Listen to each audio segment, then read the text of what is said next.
दरअसल अन्यास जैसा कुछ नहीं होता। इस पूरे ब्रह्मांड में होने वाली हर घटना, हर क्रिया का अर्थ है और वह ईश्वर द्वारा पूर्व नियोजित भी है। बस हमें उनकी जानकारी नहीं होती और ऐसी ही घटनाओं को हम अनायास कह देते हैं। ओम साई राम श्रोताओं, साई कथाएं में आपका स्वागत है। आइए सुनते हैं मेरे यानी उषा कुशवाहा द्वारा लिखित पुस्तक कलयुग में आए साई का कुछ अंश। आपसे आग्रह है कि वीडियो को अंत तक अवश्य ही सुने। साथ ही लेख और मेरा वाचन पसंद आए तो कमेंट करके अवश्य बताएं। वीडियो को लाइक एवं चैनल को जरूर सब्सक्राइब करें। तो आइए शुरू करते हैं आज की रचना, जिसका शीर्षक है साईं के निवास स्थान का नाम द्वारका माई ही क्यों। द्वारका माई ही क्यों? द्वारका शब्द को दो चीजों से जोड़कर देखा जाता है। पहला, सुंदर और आकर्षित करने वाला। दूसरा, भगवान श्री कृष्ण की नगरी द्वारकापुरी। कहाँ श्री कृष्ण की दिव्य भव्य द्वारकापुरी और कहाँ शिरडी का यह खंडहर। श्री कृष्ण की द्वारका अद्भुत, अतुलित, अलौकिक थी। जिस राजमहल में नर रूप में स्वयं नारायण यानी द्वारकाधीश विराजते थे, वह अनुपम और अवर्णनीय ही नहीं, अभेद्य भी थी। ईश्वर जब मनुष्य रूप में धरती पर अवतरित होते हैं, उन्हें मनुष्यों जैसा व्यवहार करना ही पड़ता है, जो योगेश्वर श्री कृष्ण को भी करनी पड़ी। भला उन्हें किसका डर और किस से छिपना। किंतु लीलाधर की यह भी एक लीला ही थी जो उन्होंने मानव रूप में किया।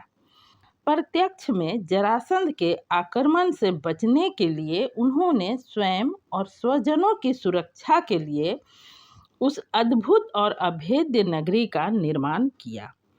ऐसा करके श्री कृष्ण ने अपनों की रक्षा तो कर ली, किंतु जो स्थान जरासंध जैसे शक्तिशाली के पहुंच से दूर हो, वहां भला आम लोगों की क्या विसात।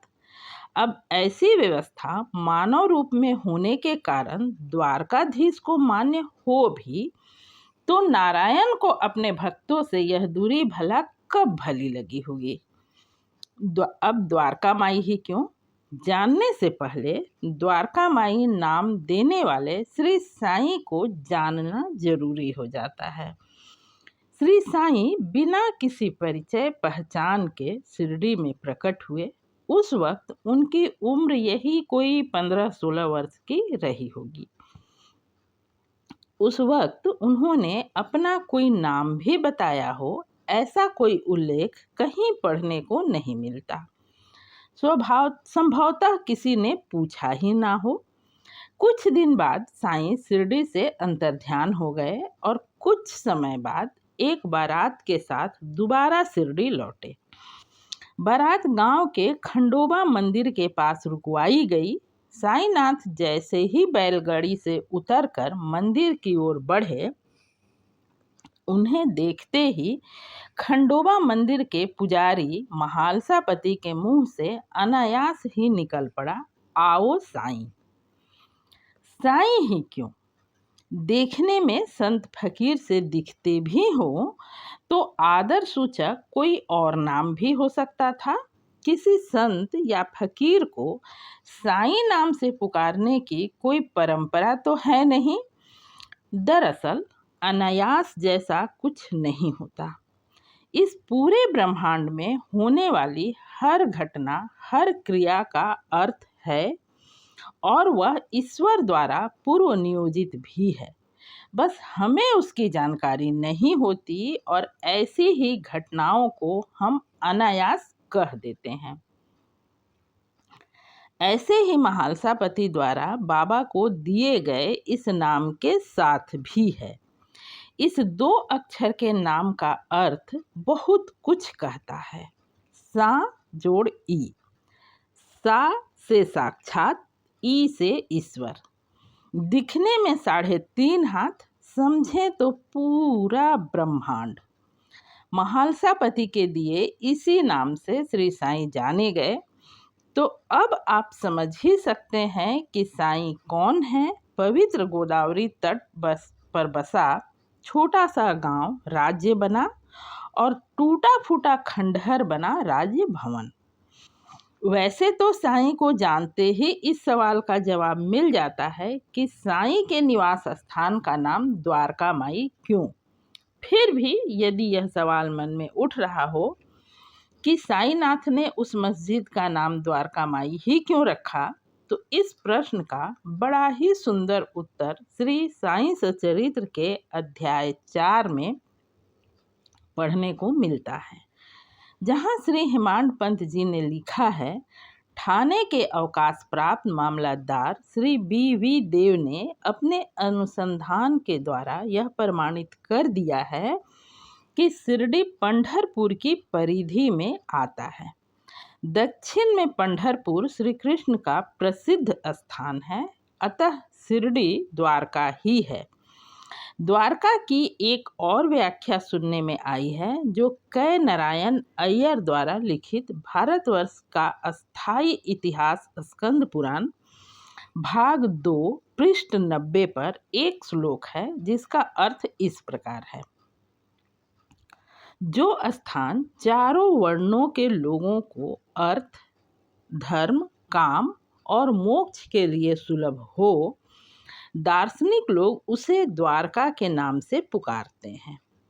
शिरडी की यह द्वारका माई सिर्फ चारों वर्णों के लिए ही नहीं, अपितु हर धर्म, हर वर्ग, हर पंथ से लेकर अमीर गरीब, दीन दुखी, कोढ़ी भिखारी सब के लिए खुली थी। यहाँ सभी बराबर थे। कोई भी किसी भी वक्त साईं का सानिध्य पा सकता था, चाहे इच्छा सिर्फ दर्शन की हो या फिर किसी तरह की रक्षा, सुरक्षा या मदद की चाहत हो। साईं का दर सभी के लिए खुला रहता। उन्होंने द्वारका माई में आने से कभी किसी को नहीं रोका। द्वारका से द्वारका माई। द्वापर में द्वारका का निर्माण स्वजनों की सुरक्षा देने के लिए हुआ था, जो एक रक्षक या राजा का दायित्व है। कलयुग के इस द्वारका ने यहाँ आने वाले हर इंसान ही नहीं, बल्कि हर जीवात्मा की हर तरह से रक्षा सुरक्षा तो की ही। साईं ने एक हिंसक पशु बाघ को भी मुक्ति प्रदान की थी। गांव के आवारा पशुओं को भी द्वारका माई में भोजन और आश्रय प्राप्त होता था। साईं ने एक माँ की तरह वहां आने वालों को दूसरी जरूरतों का भी ख्याल रखा। भूखों को भोजन कराया, निराश्रितों को आश्रय दिया। तभी तो साईं कहा करते थे कि यह द्वारका माई सिर्फ ईंट पत्थर की बनी इमारत नहीं, माँ की गोद है। जो भी यहाँ बैठेगा अवश्य ही सुख पाएगा। हो भी क्यों ना, साईं का एक अर्थ आई यानी माँ भी तो है। इसलिए द्वापर की द्वारका कलयुग में आकर द्वारका माई बन गई।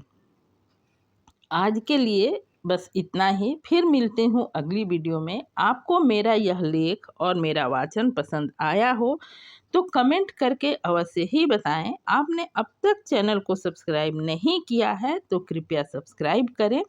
पूरा वीडियो सुनने के लिए हार्दिक धन्यवाद। ओम साईं राम। इत उत न डोल मनवा, साईं साईं बोल।